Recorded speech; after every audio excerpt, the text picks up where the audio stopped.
একদিকে ইসরায়েলের মাঠে মিসাইল ঝড়, অন্যদিকে যুক্তরাষ্ট্রের সাথে বাকযুদ্ধ। কোনো ক্ষেত্রে ছাড় দিতে নারাজ ইরান।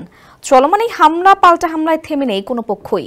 এবার বন্ধু রাষ্ট্রকে পূর্ণ সমর্থন দিতে ইরানে হামলা চালানোর ঘোষণা দিয়েছে যুক্তরাষ্ট্র। সে লক্ষ্যে প্রস্তুতি নিতে শুরু করেছে তারা। ব্লুমবার্গের প্রতিবেদনে উঠে এসেছে এমন তথ্য।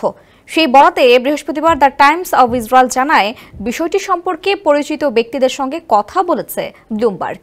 সূত্রগুলো সম্ভাব্য হামলার দিনক্ষণও জানিয়েছে। প্রতিবেদনে বলা হয়, এই সপ্তাহ শেষে হামলার সম্ভাবনা রয়েছে, তবে পরিস্থিতি পরিবর্তনশীল এবং এখনো পরিবর্তন হতে পারে। মার্কিন প্রেসিডেন্ট ডোনাল্ড ট্রাম্প ইরানের ওপর সম্ভাব্য সামরিক হামলার পরিকল্পনায় ব্যক্তিগতভাবে অনুমোদন দিলেও এখনো চূড়ান্ত নির্দেশ দেননি।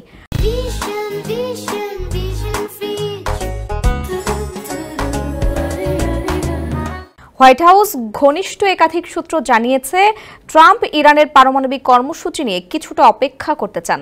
তেহরান শেষ পর্যন্ত তাদের পারমাণবিক কর্মসূচি ত্যাগ করে কিনা সেটাই তিনি আগে দেখতে চান। ট্রাম্প সাংবাদিকদের বলেন, আগামী সপ্তাহটা খুব গুরুত্বপূর্ণ হতে যাচ্ছে, হয়তো তারও কম সময়ের মধ্যে সিদ্ধান্ত আসবে। বিশ্লেষকদের ধারণা, ইরানের সুসজ্জিত পারমাণবিক স্থাপনাগুলোর মধ্যে ফোর্ডো সমৃদ্ধকরণ কেন্দ্র হতে পারে সম্ভাব্য লক্ষ্যবস্তু। পাহাড়ের নিচে অবস্থিত এই স্থাপনাটি এতটাই সুরক্ষিত যে সাধারণ বোমা দিয়ে এর ক্ষতি করা কঠিন। এটি ধ্বংস করতে বিশেষ বাংকার বাস্টার বোমার প্রয়োজন হবে। তবে ইরানের সর্বোচ্চ নেতা আয়াতুল্লাহ আলী খামেনি হুঁশিয়ারি দিয়ে বলেছেন, ইরানি যাতে কারো কাছে মাথা নত করবে না। যুক্তরাষ্ট্রের যে কোনো সামরিক আগ্রাসনের ফল হবে ভয়াবহ ও অপূরণীয়।